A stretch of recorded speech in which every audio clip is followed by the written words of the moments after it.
Guys, today we're gonna be reacting to Wancy Entertainment, and let's get into the reacting to true stories, scary animations made by Wancy Entertainment. So let's start the video. My name is Isaac. I'm from Australia, and this is a scary story I'd like to tell you. One day when I was in my early teens, a friend came over for a sleepover during school holidays. We decided to do some ding-dong ditching, which is going up to houses and knocking on the door. This is how you, and then running off for hiding, since bro. that's what kids our age got up to back then. After ding-dong ditching a few houses, This is seriously how you could literally mess up your life. there was a driveway leading up to the house. You could seriously mess up your life doing that, you know that. It was my turn to go, so I walked up and looked for the door. Keep in mind, there were a lot of bushes out front, so I had to search for the door.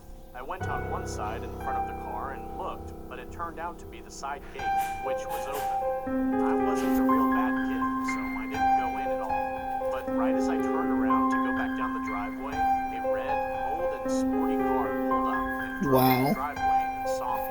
The person driving it was about 20 or so, and in the passenger seat was a girl who was about the same age. Of course, he immediately got out of his car and walked up to me and started asking what I was doing and yelling at me. I was getting scared, thinking he was going to beat me up. I looked for my friend, but I saw him running away. I told him what we were doing and that I meant no harm, and he let me off with a warning. But this isn't where the story ends. A different day, maybe about a week later, I was riding my bike down near a park when I saw the red car again. I rode right past it, so I knew they saw me too. I rode away as fast as I could, but it chased me. I eventually got to the end of the road and went onto a path that led to a big loop around the lake that would lead back to the main road. While I was riding around the loop, I looked across the lake and saw the car sitting there, waiting for me at the exit. I panicked and quickly looked in the bushes and found a path made by other bike riders, so I went down there. I ended up getting home safely and didn't tell my parents, but later that evening, things took a turn for the worse. Oh my god, you should have just told your parents. Like, I would have been like, heck with that, I don't even care if I get whooped. I quickly ran to the front door and looked through the front gate, and I saw the driver get out of the car. It was the same person who I saw at the park, and the passenger wasn't the girl. This time it was another guy who looked about the same age as the other. I told my parents to come out, and when they saw them, my mom called the cops. There was a gate in front of the door of my house, which we were looking at. To my surprise, one of the we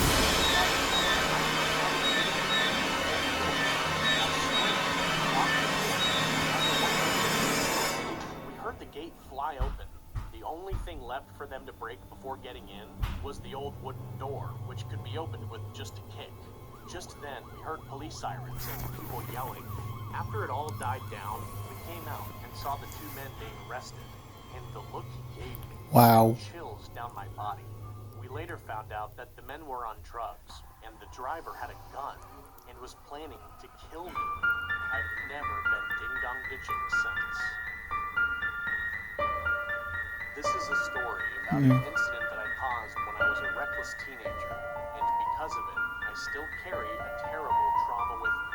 If I hadn't acted so foolishly back then, my life would have gone smoothly. I cannot help but recall that nightmare-like incident, even if I don't want to keep reliving it. It must have been about 15 years ago. I was around 17. At that time, my routine after school was to go to the arcade with my friends. On the day of the incident, I was happily playing a game called Tekken with my friends at the arcade, but there was also a man in his 30s playing the same game. I ended up competing with him at Tekken. At that time, I was known to be very good at Tekken. There was no one in the neighborhood who could beat me. As expected, the man was completely defeated by me, and I could see him gritting his teeth in anger. He kept challenging me, and I kept winning. Then, he suddenly started to make his fists on the monitor and roared. Then he yelled at me, "Do you want to fight me in real life instead of playing a game?" But I burst out laughing, because he was clearly a big man in his 30s, but his voice sounded like a child's. Then he suddenly grabbed me by the collar, as if he was more angry at my laughter. I was flustered by his aggression, and my friends who were watching started trying to stop him. Then, the man's expression suddenly became very stern, and the sound of his voice did a 180. He said in a very deep, rumbling, low voice, "Are you the one who made Max mad?" I swallowed hard, confused by the sudden change in his demeanor. At that moment, I thought this man was mentally ill, and I had a gut feeling that something was wrong. I was scared, because he was a big man. When I apologized, the man's eyes and expression suddenly changed to gentleness again. He let go of my collar and said, "I'm sorry, my friends are too hot-tempered. I'll stop them, so please go." Then he continued to mutter to himself, his voice changing every few seconds. "I'm angry." Don't be angry. I'm going to kill that guy. "No, please don't do that." Let's kill him. "No, just hit him a few times." Should I hit him? No, you stay still.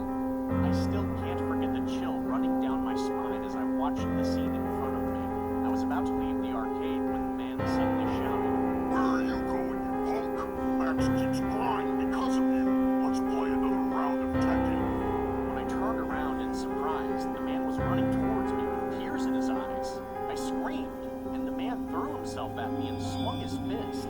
I barely managed to avoid it, but he didn't stop. Some of my friends ran over and started fighting with the guy, and I heard someone call the police. I should have run away then, but I was too young and made a bad call.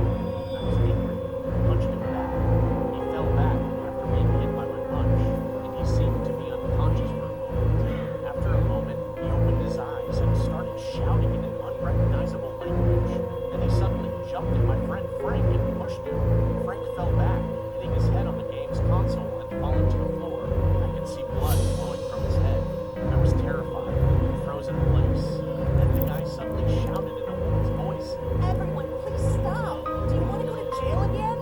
then he pointed at me again and said in a deep, manly voice, We have to kill him. He made Max mad. Max is still crying. Then he shouted something in Chinese and looked around wildly. It seemed like he was looking for something. I was scared and stuck next to my friends. Then he shouted again in a deep, manly voice. Xiao Hao is looking for a knife right now. He said he'll cut you up.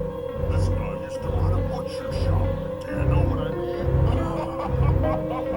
There are 7 of us. Wow. Do you think you can beat us? Wow. After a while, police arrived, and the man's eyes and facial expression suddenly became solid, and he spoke to us in a very firm voice. The police looked at the man, said he seemed like a good person, and asked us if he really had been violent. They had a hard time believing it. However, they listened to